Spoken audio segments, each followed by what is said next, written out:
Welcome to the Eric T Conversation. I'm Eric T. Today, I had to reset a password of mine on an account that I've had for a very long time, over 15 years.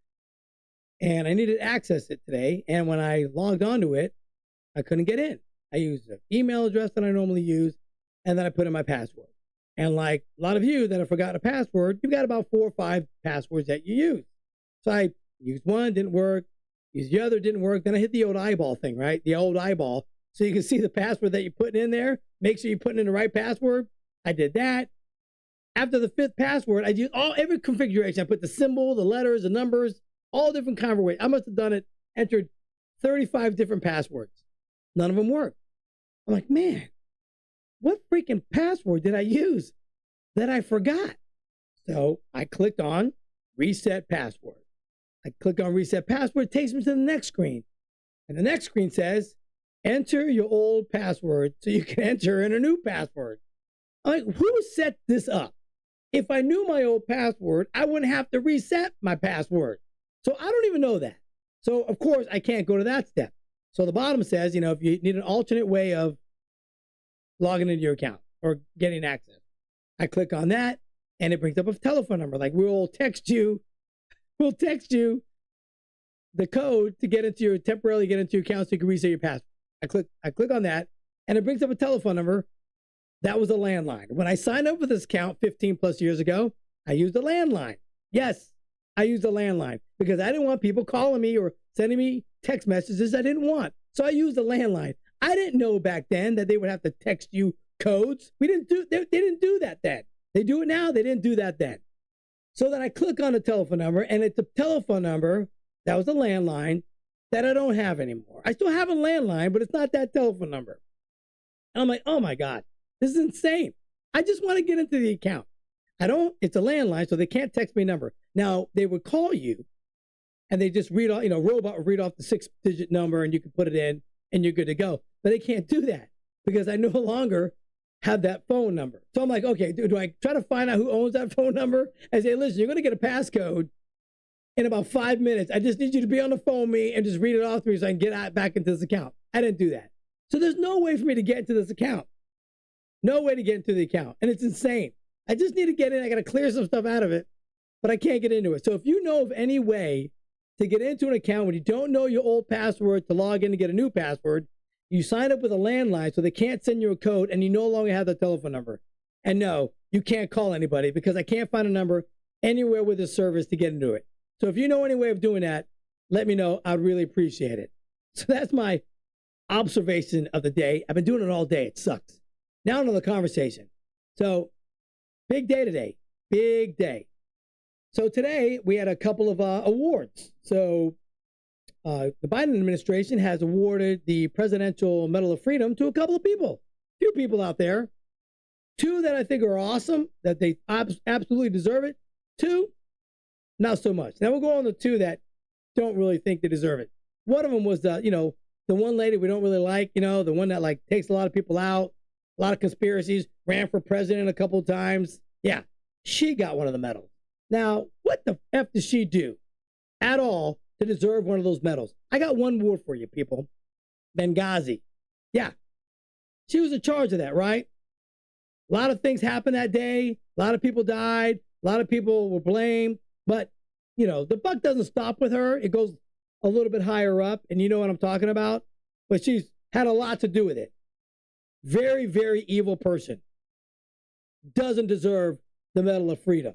And then, the George guy that buys a lot of politicians, buying a bunch of radio stations right now.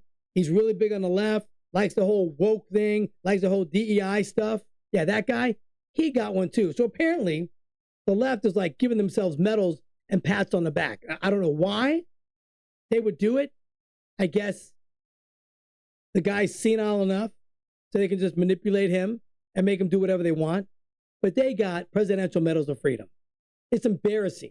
He just ruined his complete legacy by handing that medal to those individuals.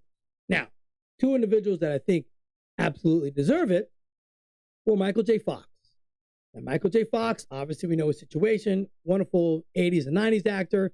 I grew up watching his movies. They were fantastic, great actor. wonderful guy. I've seen a lot of interviews with him. Seems like a real, genuine dude. Has Parkinson's, has done a lot to raise awareness and money and research for Parkinson's disease. So that one, kudos to the administration for handing him that Medal of Freedom, because it's well deserved. Perfect person for it. And the old Denzel Washington. Nobody dies on screen better than Denzel Washington. You ever seen Denzel die? He's like, It's great. When Denzel dies, he dies the same way in every single movie. Watch all his movies. He dies the exact same way. And nobody does it better than Denzel. Nobody does. Anyway, he's a wonderful man. He's a Christian man.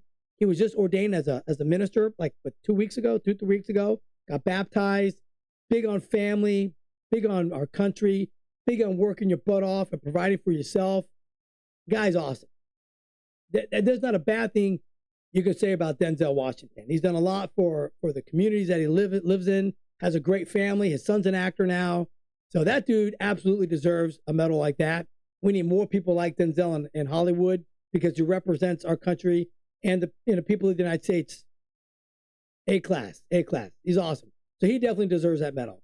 So kudos to the two that absolutely deserved it. The other two, not so much. Let me know how you feel about that. And then the other big news right now is the Cybertruck guy, Matt Livelsberg, the Green Beret that happened to have a firework display inside the Cybertruck in front of the Trump Towers. So a lot of things going on. So last night, a lot of you were probably up like me watching the Sean Ryan podcast, and he had the individual Shoemaker on his show, I guess his name. And this individual has a podcast too. He's like a former like a CIA kind of guy, an analyst, whatever it is. I don't really know much about him. I've never heard of him until this podcast. Not at all. So he apparently got in touch with Sean Ryan for his podcast, and he said, listen, I got an email from Matt, the Cybertruck guy, that he emailed me this information, wrote this whole email. I got to get this to you. He wanted me to get it to you, wanted to get it on Fox News. And so he read the whole thing. I'm not going to go over the whole email, but it basically just says he knows about the Dior bags that are in the sky, where they're coming from, the area in our country where they are monitoring them. It's a place in New Mexico. So, where they're monitoring these things from. They're using anti-gravity to fly these things around. He was being watched by those 3-letter agencies. That's why he was in the truck. He was trying to get to the border of Mexico. A whole bunch of stuff he wrote in this email. Okay. And that he in fact knew, he put in there that he has all these things inside the Cybertruck, just in case anybody gets close, he can do that to it. So this is what the email kind of said. Now, I suggest you watch the Sean Ryan podcast. I think it was on at 8 o'clock last night. And you can watch the whole thing. It's pretty informative, and you can draw your own opinions. But this is what I think. Now, after giving it a good, 24 hours to kind of digest and seeing other things that other people are putting on there, the email was sent through a Signal type of network. Okay, very coded. And that code is individualized to each person. So apparently, from what the internet says and what's online, is that this individual with this particular Signal address changed the address on the 29th or something. The emails that came in were on the 31st. So when you change that, it's like if you take the SIM card out of your phone, you put it into a new phone, you should have the same number from what I'm reading. Now, apparently this number was different when he got a burner phone. Now, why would he get a burner phone? Why would he need a burner phone? Why would the number change? So a lot of skepticism is about, okay, well, when he got the new number, why would he get a new number? It just doesn't make sense. And that nobody should believe anything that came out after the number was changed, after the 29th. So it's just a lot of information that's out there. Nobody really knows what's going on with it. I did a little clip the other day, and it kind of talked about it.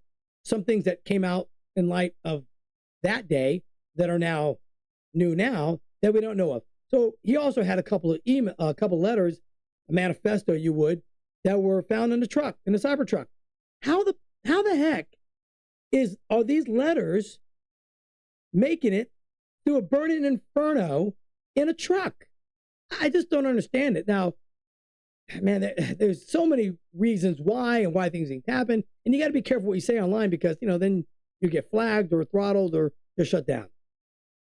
But it's hard for me to believe that paper or any plastic or whatever that was in that vehicle survived.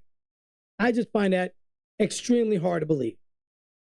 Things that identified him were found and the letters were found, but yet he was beyond recognition.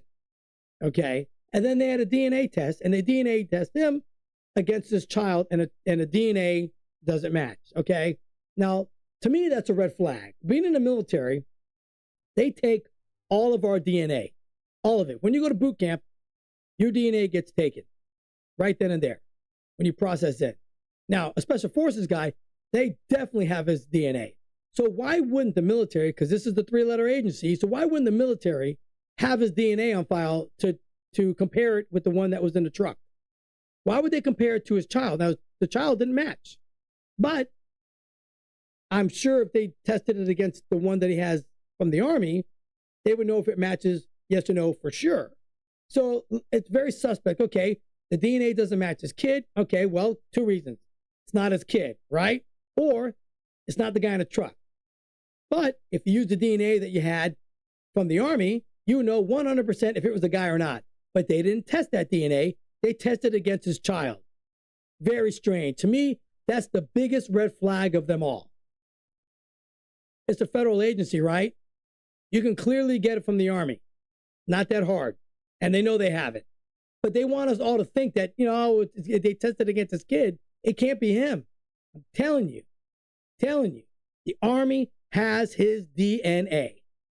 Everybody's been in the military. Look at you. Look to the left or the right of you. Some guy that you know in the military, woman you know in the military, they have our DNA. They can easily test it and put it to rest whether that guy was in the truck or not. So this is all crazy. But you know what it's doing? We're not talking about New Orleans a lot, are we? Nope. You're not hearing about New Orleans a whole lot online. You're not. And look, online is where everybody gets their information. No one's going on a legacy media to get their intel. Everybody's going online. But you're not hearing anything about the Las Vegas guy, are you? Nope. It's all about the Cybertruck guy. Huge conspiracy, whole bunch of information out there. Was he in the truck? Here's another thing that's come out there. Tesla vehicles obviously have self-driving. Well, just so you know, I looked it up. I gronked it.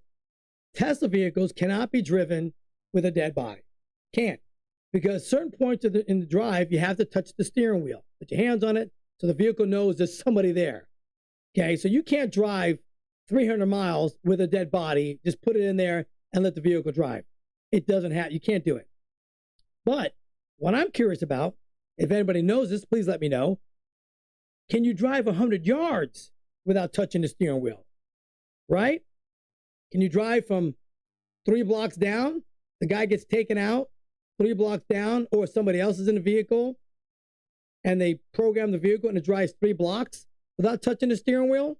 That's not a lot of time. That's not enough time for the vehicle to think, hey, are you awake or not? So there's another question that we have. Anyway, that's my conversation of the day. Real big stuff, a lot of layers of peels like an onion. So we got about 15 days until the real administration gets in there, and hopefully we get some answers and then let us know what those answers are. Because we need to know. Our country is so entwined in information and getting information and passing misinformation, incorrect information, that we just need them to sit up there and go, hey, people that we can trust, like, this is what happened. This is what he did. Let's close this case. So like us, subscribe. I really appreciate it. Follow us on all the other platforms. And join me next time for a little chit chat, some observation, and some good old fashioned conversation. Crazy stuff going on. Just crazy.